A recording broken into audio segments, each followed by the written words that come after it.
Vous êtes bel et bien sur notre chaîne YouTube, et vous avez raison d'y être. N'oubliez pas de vous abonner à la chaîne pour ne pas manquer nos prochaines vidéos. C'est parti. Salut les amis, salut tout le monde et bienvenue encore une fois de plus sur votre chaîne préférée, la communauté villageoise. La seule chaîne qui vous accepte, qui vous propose et qui vous rassure. Eh bien les amis, nous allons faire un petit tour au niveau du Mali en ce jour pour vous présenter cette très belle nouvelle qui vient de frapper le sol bamakois en ce jour. Les mines de Barrick ont apporté 8,7 milliards de dollars au Mali.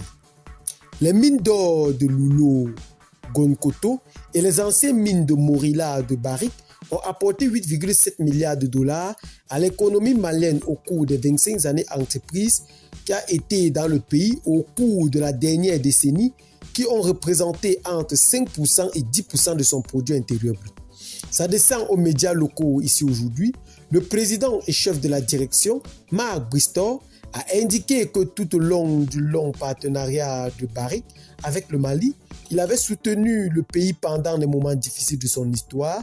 Ses relations avec les gouvernements successifs continuent d'être mutuellement bénéfiques. Le complexe de Loulo-Gounkoto, l'un des articles d'élite de niveau 1 de la société étant en bonne voie pour atteindre ses objectifs de production en 2022. Ça descend aux médias locaux. Je cite dans ce communiqué, « Conformément à notre engagement à long terme envers le Mali, nous continuons d'investir dans l'exploration pour prolonger la durée de vie du complexe qui fait régulièrement plus que remplacer l'or qu'il extrait chaque année. Le district de Loulo fournit toujours des objectifs de haute qualité et nous améliorons l'infrastructure du complexe pour prendre en charge à la fois des refoulements à ciel ouvert et les extensions à Yalela et Gara. En attendant, la nouvelle mine souterraine de Gounkoto progresse dans son développement vers le début prévu de l'abattage l'année prochaine. Fin des stations a-t-il déclaré.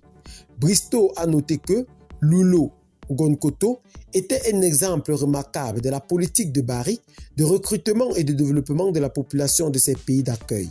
Les ressortissants maliens représentent 95% des effectifs du complexe et ils sont dirigés par une équipe de direction entièrement malienne.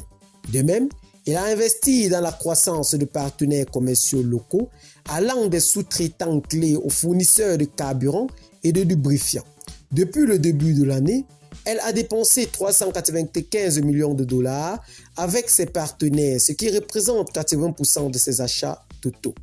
Loulo-Gounkoto a également considérablement amélioré la qualité de vie des communautés environnantes grâce à ses investissements dans des projets visant à leur fournir un accès aux soins de santé, à l'éducation, à la sécurité alimentaire et à l'eau potable. Un programme continu de formation des entrepreneurs locaux au développement des entreprises a été lancé, la première cohorte ayant récemment obtenu son diplôme. Le paludisme reste l'un des plus grands problèmes de santé de l'Afrique et Loulo-Gounkoto prend des mesures énergétiques pour inverser la récente augmentation du taux d'infection après une longue période au cours de laquelle il a régulièrement diminué. Cela comprend une campagne de sensibilisation porte à porte dans les villages locaux, un atelier organisé aux côtés du directeur national de lutte contre le paludisme du pays, une coopération étroite avec les autorités sanitaires régionales et une collaboration avec d'autres sociétés minières pour identifier et tirer parti des synergies dans les différents plans de lutte contre le paludisme. Eh bien les amis, c'est donc ce petit pas d'informations que nous allons nous séparer. Qu'est-ce que vous en pensez? Laissez donc vos commentaires, abonnez-vous à la chaîne si ce n'est pas encore fait et à très bientôt pour de nouvelles vidéos. Bye bye.